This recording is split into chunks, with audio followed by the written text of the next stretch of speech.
Bonsoir à toutes et à tous, petit message pour vous dire que je serai pas mal occupé sur ces 2 prochains week-ends.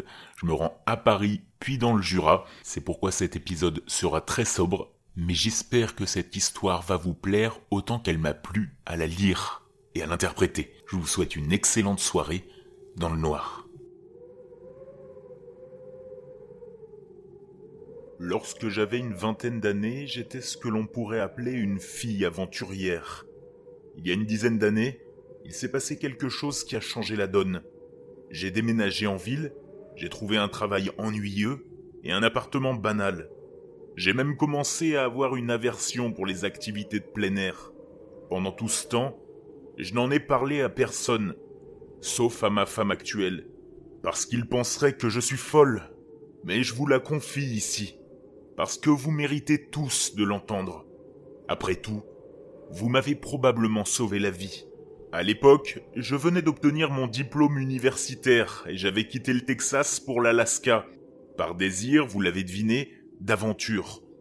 J'avais un travail qui me plaisait, il était bien payé et me donnait suffisamment de jours de vacances pour sortir et passer du temps dehors, marcher, escalader, ce genre de choses. Depuis que j'ai déménagé dans le Nord, j'avais inscrit une chose sur ma liste de choses à faire. Conduire sur la Dalton Highway. Pour ceux qui ne connaissent pas, il s'agit d'une autoroute qui va de Fairbanks à Prudhoe Bay sur l'océan Arctique. Il s'agit d'un trajet de 800 km qui dure 11 heures. Pour des raisons professionnelles, je n'ai pu m'y rendre qu'au début de l'automne. À cette période, la neige avait commencé à tomber, mais les chasse-neige étaient encore en mesure de dégager l'autoroute, et je conduisais une Toyota Land Cruiser de 95 bien équipé pour les expéditions. Puisque j'étais passionné de nature, j'étais bien préparé.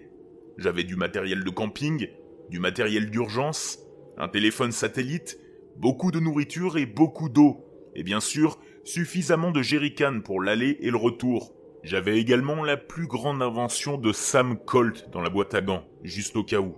Pour ceux qui ne connaissent pas, il s'agit du modèle 1911. J'adorais ce pistolet. J'avais prévu de faire le voyage en 2 jours, en dormant à l'arrière du Land Cruiser à mi-chemin. J'avais suffisamment de couverture pour rester au chaud, et je disposais d'un espace confortable à l'arrière dans lequel je pouvais me glisser. Je devais conduire plus lentement à cause de la neige, mais je voulais profiter du paysage, et le soleil se couchait assez tôt, à cette époque de l'année. J'ai pris un bon départ ce jour-là, et la conduite s'est plutôt bien déroulée. Au moment où les choses se sont passées, la nuit était tombée depuis environ 1 heure, et j'entrais dans les contreforts de la chaîne de montagnes Brooks. C'est un beau paysage, mais aussi un territoire que je ne voulais pas traverser dans l'obscurité. J'étais donc sur le point de m'arrêter pour la nuit, lorsque j'ai vu des clignotants d'avertissement devant moi.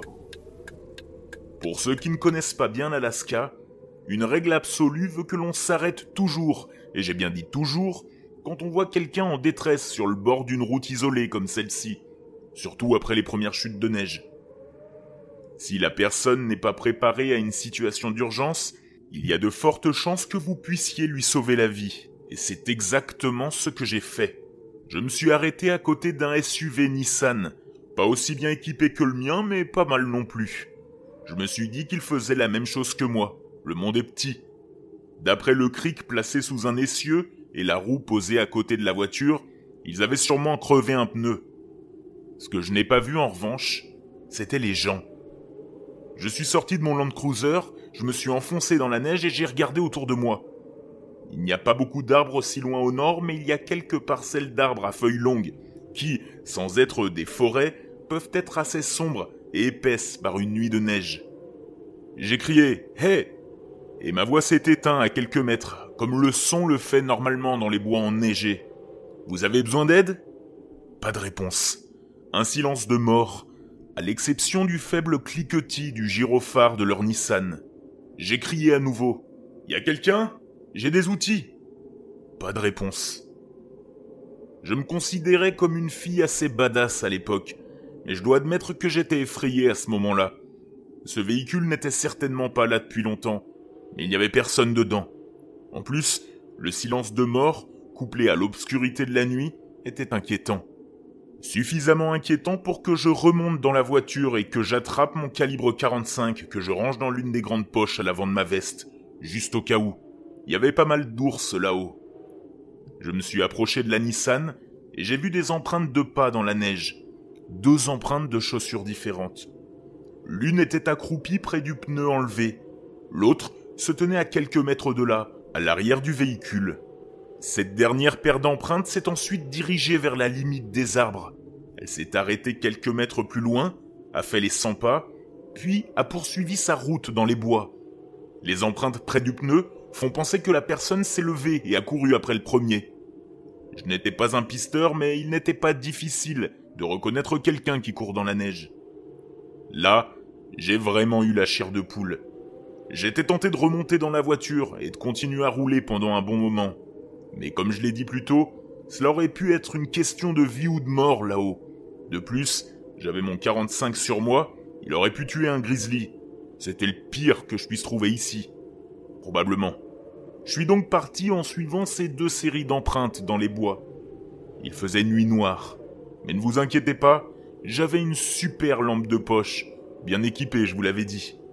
Le silence de mort semblait devenir encore plus mort et plus silencieux dès que j'ai passé la limite des arbres. La seule chose qui me confortait dans l'idée que je n'étais pas devenu sourde, c'était le bruit de ma respiration et le crissement de mes bottes dans la neige. Enfoncé dans les bois une vingtaine de mètres plus loin, j'ai appelé à nouveau. « Tout le monde va bien ?» Cette fois, j'ai eu une réponse. C'était une voix de femme qui semblait effrayée. « Par ici !» a-t-elle appelé. « À l'aide !»